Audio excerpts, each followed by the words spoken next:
हाय, ये मेरे चैनल की पहली वीडियो है, तो अगर मुझसे कोई गलती हो जाए स्क्रिप्ट में, बोलने में, एडिटिंग में, प्रेजेंटेशन में कोई गलती हो जाए तो माफ़ कर देना। और हाँ, अगर कहीं इम्प्रूवमेंट का स्कोप है तो कमेंट में बता देना, अभी बता देना। ऐसा मत सोचना बाद में बताऊँगा या बताऊँगी, अभी बता देना, शर्माना मत। भाई साहब कुछ ज़्यादा नहीं हो गया ये? तो मेरी पहली वीडियो सीधे सीधे बोल रहा हूँ, अनस्क्रिप्टेड है। तो आज के टॉपिक होंगे हमारे सर इलॉन मस्क। इनको कौन नहीं जानता। तो सीधा पॉइंट पर आते हैं। मैं आज की वीडियो में बताने वाला हूँ कि सर इलॉन मस्क इतने अमीर क्यों हैं। लेकिन हमारे मेन क्वेश्चन के ऊपर जाने से पहले हम थोड़ा सा टाइम में पीछे चलते हैं। साल था 1971। प्रेटोरिया शहर में छोटे इलॉन मस्क का जन्म होता है। फिर कुछ सालों बाद वो बड़े होते हैं। उनकी फैमिली कंडीशन तो अच्छी थी, फाइनेंशियल कंडीशन अच्छी थी, लेकिन उनको स्कूल में बुली करा जाता था और उनके फादर एंड मदर के बीच में रिलेशन अच्छे नहीं थे। काफ़ी जल्दी उनका डिवोर्स हो गया था। और आपको एक किस्सा बताता हूँ उनकी लाइफ का। एक बार का किस्सा है जब उनके पेरेंट्स नोटिस करते हैं कि हम इसका नाम तो लेते हैं, ये हमारे पास आता ही नहीं है, हमारी बात सुनता ही नहीं है। उनको डॉक्टर के पास ले जाते हैं, सोचते हैं कि इसकी कानों में कुछ प्रॉब्लम है, सर्जरी करानी पड़ेगी। तो डॉक्टर एक बार उनकी सर्जरी कर भी देते हैं, लेकिन बाद में यही प्रॉब्लम स्टार्ट हो जाती है कि हम नाम ले रहे हैं, वो सुन नहीं रहे हैं। एक बार सोचा ऐसा क्यों होता होगा।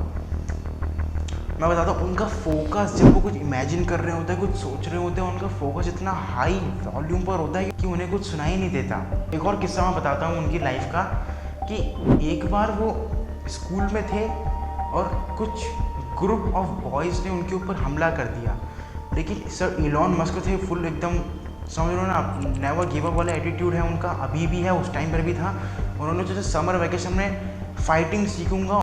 जब वो दोबारा उन्हें छेड़ने आए तो सर इलॉन मस्क उनके पास गए और उनके मेन लीडर के नाक पे मुक्का मारा। अब मैं आपको बताता हूँ सर इलॉन मस्क ने अपनी पहली अर्निंग क्या करी थी। अपने मेन क्वेश्चन के ऊपर भी आऊँगा, लेकिन आपको इन स्टोरी से रिलेट करना पड़ेगा, तभी आप वो क्वेश्चन अच्छे से समझ में पाओगे, जो हमने स्टार्टिंग में बोला था कि why sir Elon Musk is so rich. काफ़ी लोगों ने ये किस्सा सुना होगा कि जब सर इलॉन मस्क 12 या 13 साल के थे, उन्होंने खुद का कोडिंग करके एक गेम बनाया था और उसे $500 में बेच दिया था, और गेम का नाम था ब्लास्टर। चलो किस्से कहानियाँ तो हो गई साइड में, उन्हें साइड में रखते हैं। अब आते हैं हमारे मेन पॉइंट के ऊपर कि why sir Elon Musk is so rich. उनकी कंपनी, उनके रीज़न है उनके रिच होने का, या फिर कुछ और रीज़न भी है। तो पहले मैं आपको एग्जांपल दे दूँ तब आपको अच्छे से समझ में आएगा। मान लो आपकी एक कंपनी है जिसकी वैल्यूएशन है 10 लाख रुपए। कम है लेकिन मान लो बस एग्जांपल के लिए, और आप उस कंपनी में ओन करते हो 50%। मतलब आपका उस कंपनी में 50% है, आपकी इक्विटी 50% है, आपकी उस कंपनी में परसेंटेज 50% है।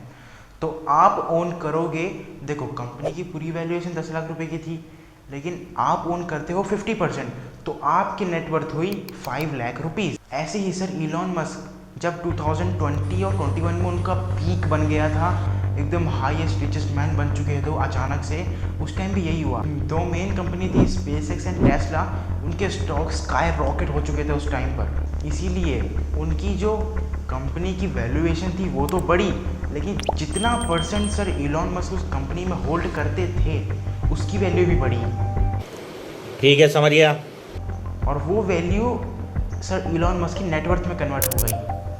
और यही सेम हुआ था हमारे सर गौतम अडानी जी, जब वो अचानक से वर्ल्ड सेकंड रिचेस्ट मैन बन चुके थे। जो अडानी ग्रुप था उसका भी स्टॉक मार्केट में काफ़ी बड़ा पीक आ चुका था, मतलब उनके स्टॉक भी स्काई रॉकेट हो चुके थे। और इसीलिए जितना अडानी जी अपने अडानी ग्रुप में ओन करते थे उसकी भी वैल्यू बढ़ी, और वो वैल्यू बढ़कर सर गौतम अडानी की नेटवर्थ में बदल गई। तो आई होप कि आप जिस क्वेश्चन को लेके इस वीडियो पर आए थे कि सर इलॉन मस्क इतने अमीर क्यों हैं और सर गौतम अडानी जी इतने अमीर क्यों हैं, आपको आंसर मिल गया है।